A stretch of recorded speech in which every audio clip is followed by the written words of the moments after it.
What's up, everybody? Teresa Colley, your Catholic girl on the radio. So today's episode, we're going to talk about Mary, my path to Jesus. Mary led me to Christ, and that's basically what we're going to talk about. Before we get started, though, I want to make sure that you guys know that, you know what, I am not a theologian.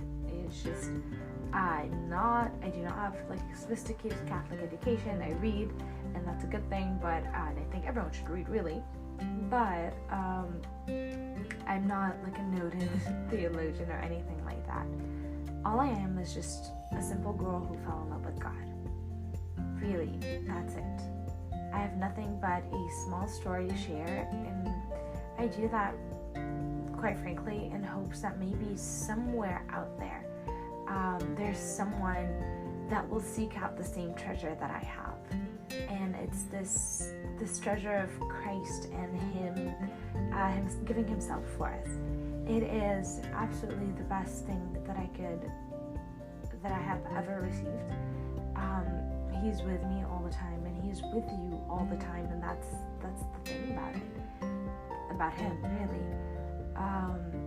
I can't force anyone to believe, nor is that my objective, but hopefully my love story, or what he's done in my life, will inspire someone to seek out the treasure that is Christ, and hopefully your love story will do the same. And that's the best part, that you can do that if you let him work in your life as he wants to, as he ought to, it'll become easy. Loving him is absolutely the best thing that could ever happen in your life, and you'll see, you'll inspire others. So let's go back in time. I'm now 26, and when I was born, my dad really wanted a boy. Not because like he just doesn't like girls, but he's already had like 2 other girls. I have 2 older sisters, and so by the time I was born, he really just wanted a boy, but God had other plans, and so I'm 3rd girl, and you could probably imagine that he was a little tiny bit disappointed. And he was disappointed until basically he looked out the window, and there before him stood Our Lady of Lebanon. So I was born in Lebanon. For those of you who do not know this, I was born in Lebanon. I was born if you're familiar, I was born in Harissa, or under Harissa in the hospital that's down there. And so if you look through the hospital, you can see Our Lady of Mount Lebanon. And so my dad looked outside the window, and he saw the Virgin Mary there, and he said, well, she was a girl. And so within seconds, joy filled his heart. Just looking at Mary, he thought of me, he thought of Mary, and he thought of the world of possibilities that could come. And it really matters to me a lot, because Mary's always been there, and she's always been the one that said yes to Christ, and the one example that I want to follow. One thing about Mary is that if you ever tell God that you want to love him as much as the saints love him, or like, I want to love you so much, I want to love you like the most person that loved you ever, and if you really want to love him like that, look to Mary. Because I think of all the saints who've loved God so much, I can't imagine that anyone loved him like Mary, with the intensity that Mary loved him, or gave himself to Mary, to God as Mary did, to being with him, to serving him, she gave him her body, and I don't think anyone else can say that. So, so there's a story of a little girl which began with her Heavenly Mother. And I can tell you this, the first time I personally encountered the presence of Mary was at the shrine of Makdouche in Lebanon. And again, we go back to Lebanon, but they were actually there. And it's pretty cool to think that right where I'm from, it wasn't just in the Bible, but he was there, Jesus was there, Mary was there. And if you're not familiar with this place is where Mary waited for Jesus as he went to preach in Sidon and in Tyre, right? it's this little town, and there's this like little cave that you kind of can go in, and that's where Mary used to wait for Jesus. And I was told that she waited there because she didn't want to step on pagan land. I think that was the case, or someone told me that from Latushe, which I don't know for sure, but I know she didn't go into Saida, she didn't go into Tyre for that reason. So she waited for Jesus, and wherever he went, she went with him. And that's pretty cool. So there was the first place that I ever felt Mary, and I was a very little girl. I can tell you that. I was just a baby. I moved to America when I was 10, so I was a kid. But Mary taught me about Jesus. Mary, she never pointed to herself, always and constantly pointing me to her son.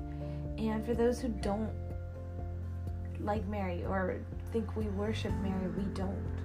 We really don't. Mary is the example of love the ultimate love that you can give to Christ, I think, as a person. And she always points to her son. And I think people should really know this more. Mary is the example of femininity. We talk about feminism in our modern day. Well, is it really what it ought to be? Is that how a woman should look like? If we think of Mary, I think there's this misconception that she's just this humble little girl with no power kind of thing. But no, she's actually so powerful. Her yes changed the world. Talk about women in empowered women. Yet she maintained her femininity, she maintained her gentleness, and that's the best thing. Like, she's kind, she's sweet, she's amazing, she's Mary. And she always pointed me to her son. So don't think of Mary as, oh my gosh, I'm going to worship someone who's not Christ. Think of an example that will always and only lead you to Christ. And I think one of the biggest things for me was the rosary. The rosary really changed my life. And I've prayed the rosary since I was a kid. But the more I pray it, the more power I feel. And the more I pray it, the more I fall in love with God. Why is that? Well, through the rosary, we have the life of Christ. We get to meditate on the life of Christ. And even when we don't, when we're saying the words, we're repeating the words from the gospel. Hail Mary, full of grace, the Lord is with thee. That's what the angel said to Mary. Blessed art thou among women. That's it. That's all in the Bible. We have the words from Elizabeth. We have the words from the angel. It's nothing from us. Anyways, so when I was a kid, I would pray 1 decade a day before I went to sleep, and believe me when I say I felt great power as I held my rosary, and I still do. And the reason why I'm telling you these things is because it's not particular to me. There isn't anything supernatural going on in my life, and I praise be to God for that. But it's not just for me, it's for you as well. Grab a hold of the treasure, grab a hold of that rosary, grab a hold of Christ, because he's with you and he loves you. And teach your kids how to pray. Teach them to love God. And so when I was a kid, I grew up with just 1 decade a day. I didn't know any better. I didn't know how to pray. Anyways, just teach your kids how to pray. You pray it as well. Pray it as a family. It's very, very powerful. My mom and I prayed the rosary all the time, and it was pretty cool. And you know, like as you kind of grow up as a kid, fall in love with God through Mary. But as you kind of grow up, you kind of turn into this awkward teenage phase, and I wanted to talk to God about boys and the boys that I met and the boys that I liked. But it was kind of awkward. Like, I was so embarrassed to talk to God about guys because, well, he was a boy, and so Jesus was a boy, and I kind of felt like, just, a little teenage girl embarrassment So instead of telling Jesus, I would go tell Mary, because Mary was a girl like me. And that always gave me confidence. And, girls confide in each other. And I can't tell you how that transformed my life, because what it did was, every time I talked to her, she would point me back to Jesus until you kind of grow out of that little awkward teenage phase, and I learned to run to Christ. That's what I did.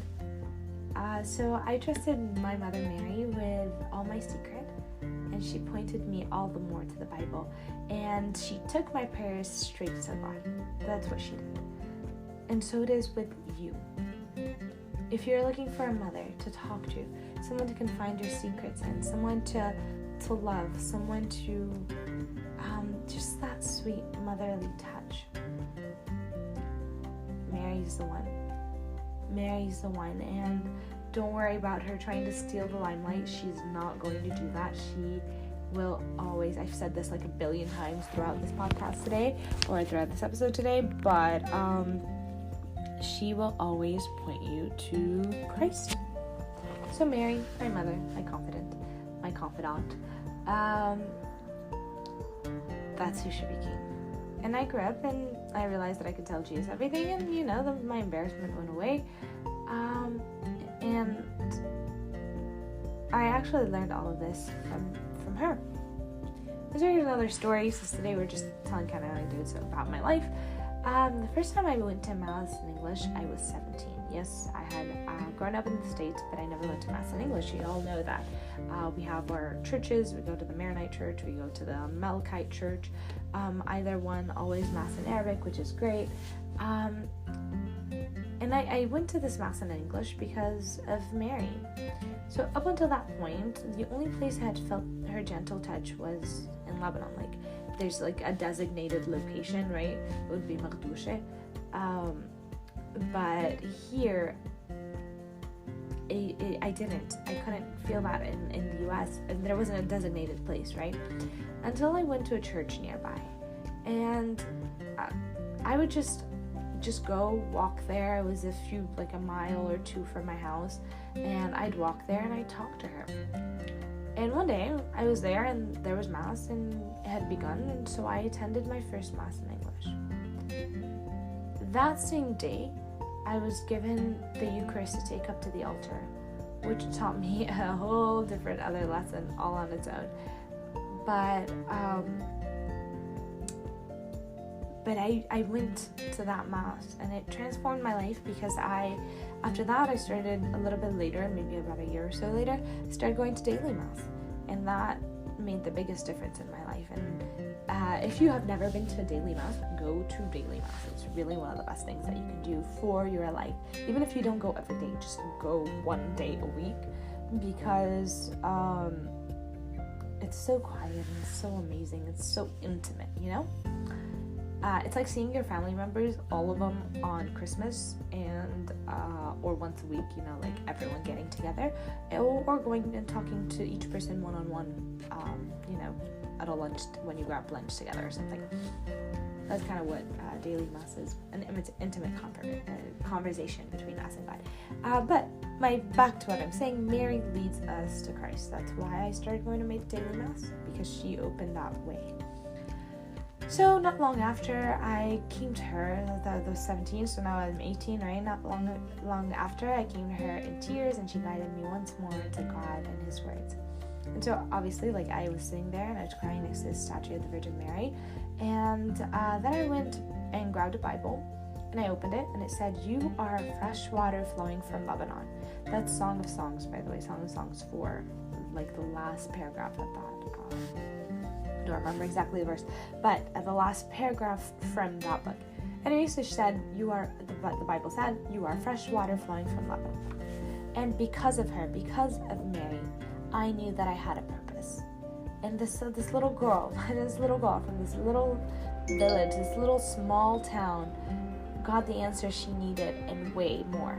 Why? Because Mary pointed me to Jesus. Once again, do not be afraid to talk to Mary.